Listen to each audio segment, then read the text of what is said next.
And finally, has targeting Hinduism become a pattern for a certain woke brigade?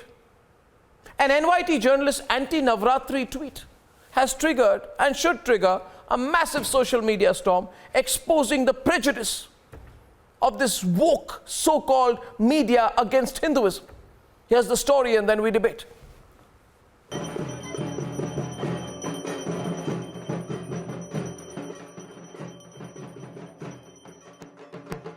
For 5 days of the year, the sound of Dhak reverberates in Kolkata and the city celebrates Durga Puja with an unparalleled enthusiasm.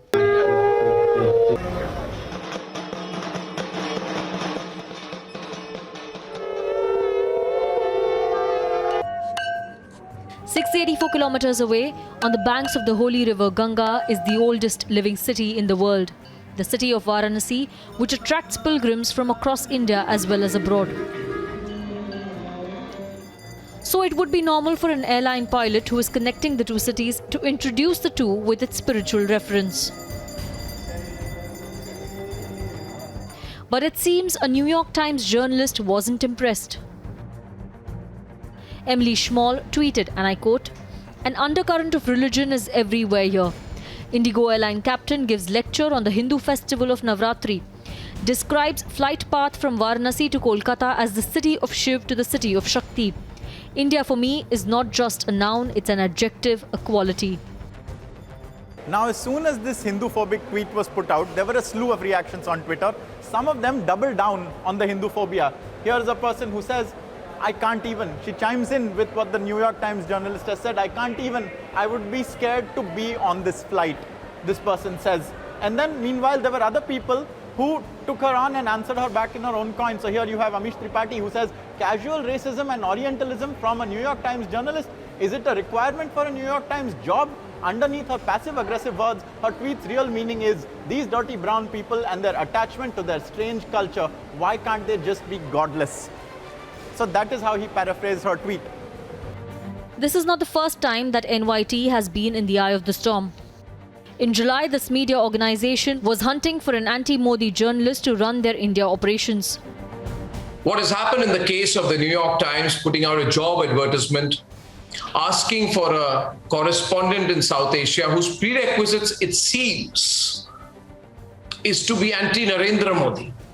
And the fact that they actually put this on record as a written job posting is one of those moments when they let down their guard.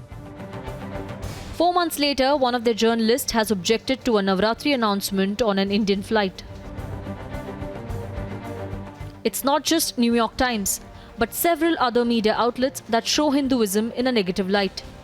So has it become a fashion to insult Hindu culture? Is it woke to run down anything that is connected to Hindu religion? Let's debate.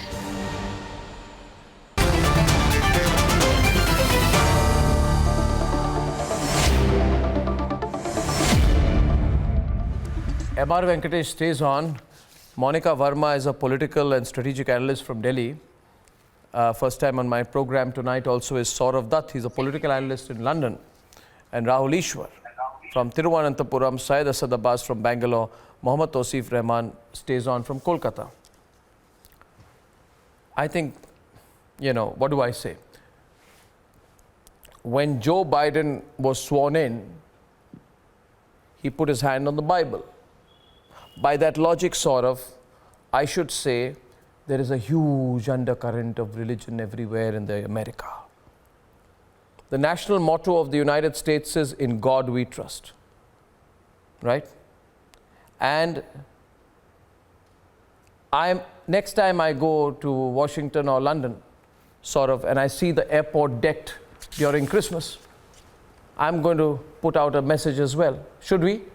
Oh, there's a huge undercurrent of religion in London today. Can you imagine? Those who are not Christian are having to tolerate Christmas trees. And people are openly wishing each other Merry Christmas. How dare they? I feel so insecure. Right? This wokeness. Why is it part of all nations on this globe that is centered out for this? You know, if this NYT journalist was flying to Doha, she was flying to Islamabad, she was flying to Jeddah, and the pilot just happened to point out what day it was or where they were flying over, would she dare to send out this tweet and this message? It is only India that is the focal point of this kind of bigotry. And in any case, if it is the US, if it is the UK, as a sovereign nation, why should they not be proud of their culture, of their history? This pilot is not looking to proselytize anyone on that plane. He is merely pointing out a fact, yet she sees this as a point to fit into her wider narrative. Her wider narrative is that this India of today is one that is subject to bigotry and Hindutva. This is all the things she wants to say in her tweet, all of the things she wants her followers to bring out. Why cannot a simple message from this pilot be propagated about the day of Dasera, of Navratri, of Varanasi, of Kolkata? Why cannot the simple message just be a message? Why does it have to feed into a narrative? And it is because these Macaulay's children have a reason. These imperialists in written form have an agenda, an anti-Hindu bias. That's the point. Are we not reading too much? Are we not reading too much into the tweet? Are we not reading too much into the tweet? No, we are not. No, like Swami Vivekananda said, India has a great identity and undercurrent of the great spiritual culture we have. Are we not being over-touchy? Are we not being over-sensitive? You would not be Are we not being over-touchy? No, I don't think. I don't think. No, 1 minute. Rahul, 1 minute. Rahul, we are not being over touchy. I'll put it very simply. I'm not going to overcomplicate, over-intellectualize this. In India today, if somebody says, I'm proud to be a Hindu, or says, I am proud of Hindu tradition, or if somebody says, I'm proud of the Hindu way of life, right? Or I'm proud of Hindu culture, Hindu temples, then the person is immediately called a bigot. It's a reality. And I think that's a reality, at least for the woke brigade. Right. But the entire West applauded Vivekananda when he said... No, I'm not talking about a century back. I'm not talking of another century back. I'm talking about today. Rahul, Rahul, 1 minute. Welcome to the city from Shakti to Shiv. Yeah. I can say, welcome to Kolkata, the city surrounded by so many dargahs. Yeah. So will you murder me if I quote this? No, I won't. The city of dargahs. No, I won't. The city of Kali temples. I won't. So what is the big? Actually, why being so touchy? So then my question is. Tweet? So my question is therefore, Tausif. You are saying that you are proud. Tausif, I got the point. I'm responding to you now. Enthusiasm. Tausif, I got the point. I'm responding to you now. Now we waste time, talking over each other. You're a good debater. But just put a full. There he repeats himself. Now viewers, he'll repeat himself 20 times. Please don't do that. Thank you. The point is, it's very tiring. Has someone ever told you that? Be brief. Thank you. The question is, the Trinamool Congress IT cell member says, the Trinamool Congress IT cell member says, thank you. The Trinamool Congress IT cell member till recently on the rolls of the Congress party says, the flight corridor, interestingly, the flight corridor passes over Gaya, where the Buddha attained enlightenment. Please connect. No, I'm not able. He says, are you hearing me, Amar? Interestingly, the flight corridor passes over Gaya, where the Buddha attained entitlement. Captain needs a lesson not just in geography, but also on the difference between noun and adjective. Why the touchiness? What is this? What is this frivolity going on? Tausif, you understand, the point is, anyone says anything which shows that they are proud of India's Hindu traditions. This problem. This woman is not in India. She's not from India. She's not an Indian. If she's having any problem, we can go against her. We have no issues. You tell me, you show me one Indian who's having this problem. If a pilot said that you're entering Kolkata from Shiv to Shakti, okay, come on. We do believe. Kolkata is a city of Kali. Kolkata is a city of Durga. Kolkata is surrounded with dargahs, mosques, mazars, and so many religious places. But why you making this such a big fuss about it, Arnab? Well, I'll tell you why. Thank you. We don't deserve such a big lecture on this. Again, you're repeating yourself because, I'll tell you, because the Indian pilot is giving a little bit of historical context on a Hindu festival and two cities with deep religious significance, right? So whenever anybody makes a point which shows the importance of Hindu tradition, Hindu culture, right, on India's history, some people seem to have a huge problem with it. A fact of the matter is, Tausif, you cannot separate Hindu culture, Hindu tradition from India's history. It's a reality. You may try to, but it's not going to happen. Yeah, you cannot. You get my point, right? Why That's would- why. and That's why why. would- And why also would because, to be very honest, Tausif, this has gone on for too long. I'm glad there's a pushback. I'm so happy there's a pushback. Yes, please. Dr. Monica Verma is responding. You want to answer that, Monica? I think most importantly, you have to notice one thing, that it's not something that only the Indigo pilot did. It's a norm everywhere internationally that, if a festival is going on, they do usually wish it in the flights. So I happen to take many flights to, these different international cities, and whenever there was Christmas or maybe Dashera in Nepal, they were always wishing those local festivals, and they were also, marking how this culture should be celebrated. So I don't think the fuss is unnecessary. It is absolutely rightly placed because, New York Times Hinduphobia. In fact, I won't call it Hinduphobia. No, Monica, but it the is thing is that Hindumesia. no Indian is complaining about it. No one sitting in that particular Indigo flight is complaining about it. Now, that journalist is from America or US or London, wherever she is from. If she is having some complaints or something like that, we should totally ignore that. No, we should. We are not entertaining No, but that I don't think journalist. it's about a Mind matter you, of ignorance. is because, anyone entertaining that journalist? It's Are not we a saying matter of we support ignorance that anymore. journalist? No. I'll tell you why. Gaya Actually, belongs she to is not. Buddhism. Tausif, listen to her. Tausif, listen to her. Tausif, listen to her. Don't repeat again. Tausif, don't repeat again. Listen to her. She's reporting India to so many people all over the world. I'm not repeating She's a Arnab. lens I'm for just so many people explaining who you. don't visit India personally. No, So it's not we I can't really believe. ignore a person like that. She If has I a lot of get responsibility on her Saurav and shoulders. Syed into the debate, But we and are- Syed, but we are Syed, very- one minute, but we are Saurav very and Syed thankful to the for Indian diversity. parliament. Just like India is a diverse country, I have diverse voices on my panel. Now my question is, Tausif, I believe it has become a trend to bash Hinduism in the name of wokeness.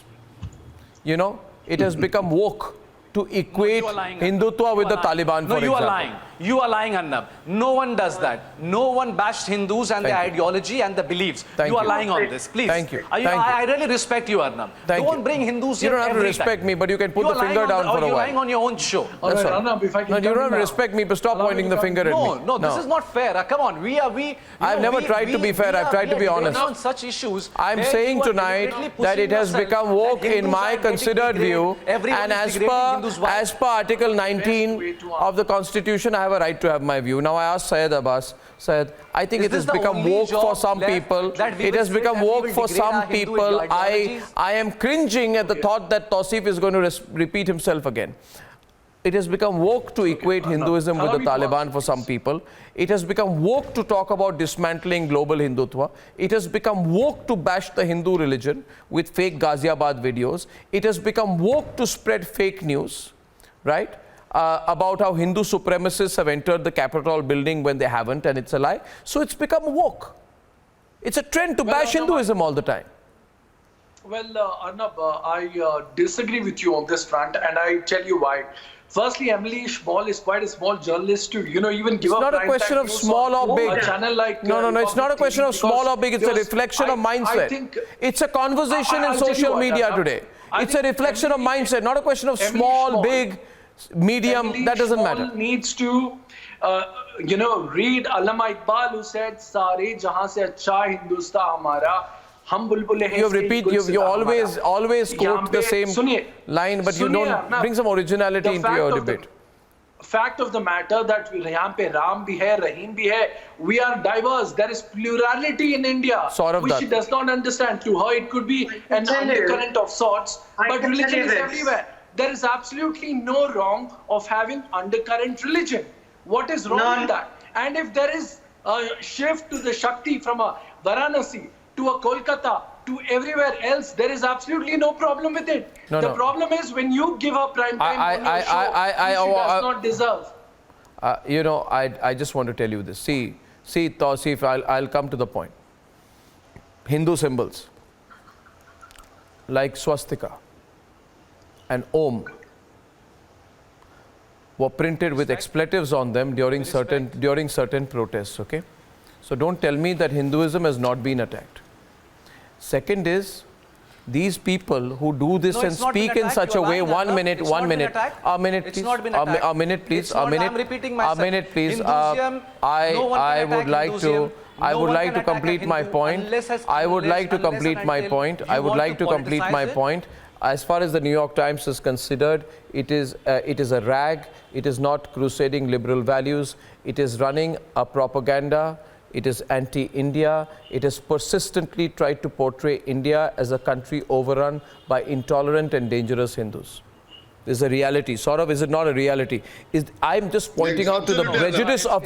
I'm just pointing out on the... I am on the point of prejudice, Saurav. Saurav from London. Saurav, please. Emma, let Saurav come in. Yes, Saurav. I can tell you, from the vantage point of the United Kingdom, 99% of the media representation of India and Bharat, especially after Modi and the ascent of BJP, is virulently anti-Hindu, anti-Indian.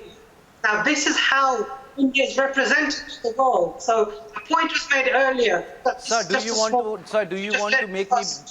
Saurav, please, louder, please. This is how India and Bharat and Modi and our culture and history is being represented in the Western world. If we do not take a stand, they will continue to parrot these orthodoxies. It was Winston Churchill who said, "History will be kind to me, for I intended to write it." So ladies just like this will continue on their agenda, continue with their hit pieces. If we do not take a stand, if we do not say, no, you're wrong, Rahul, say there is undercurrent religion, this is not okay.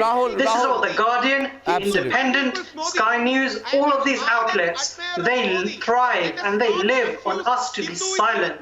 No more. That's what we say.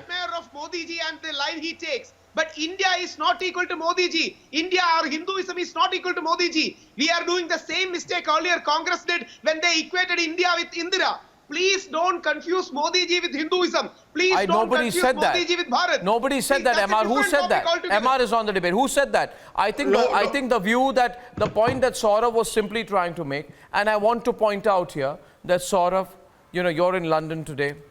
The official religion of the United Kingdom is Christianity. India, on the other hand, is a secular country. The UK's official religion is Christianity. I say it now, MR, enough. We don't need these superficial lectures from people pretending to be woke anymore, do we? We put our foot down, and Saurav is right. Yes, when we put our foot down, then we make a difference, right? We need to put our foot down. Yes, Arnab, we are genuinely a plural society, and by the constitution, we are genuinely a secular nation. We don't have to take lectures from Saudi Arabia, America or London or UK or whatever it is. We don't have to take lessons of our plurality from them. And no, why do you get incensed about Saudi Arabia? Saudi Arabia is a barbaric nation. Closing the debate, and ladies and gentlemen, at the end of the debate tonight, the debate could, of course, continue for a long while. But Chandra Gonzalez writes, farmers grow crops and thus give life to people. These are arsonists masquerading as farmers and lynching people. Ganga Thapa says what happened today is horrendous and an open lynching of law and order. The government needs to crack down on the pseudo-farmers' protests. I agree with you, Ganga. I agree with you, Chandra. And I look forward to seeing you soon once again. Ladies and gentlemen, only for tonight. Good night and goodbye.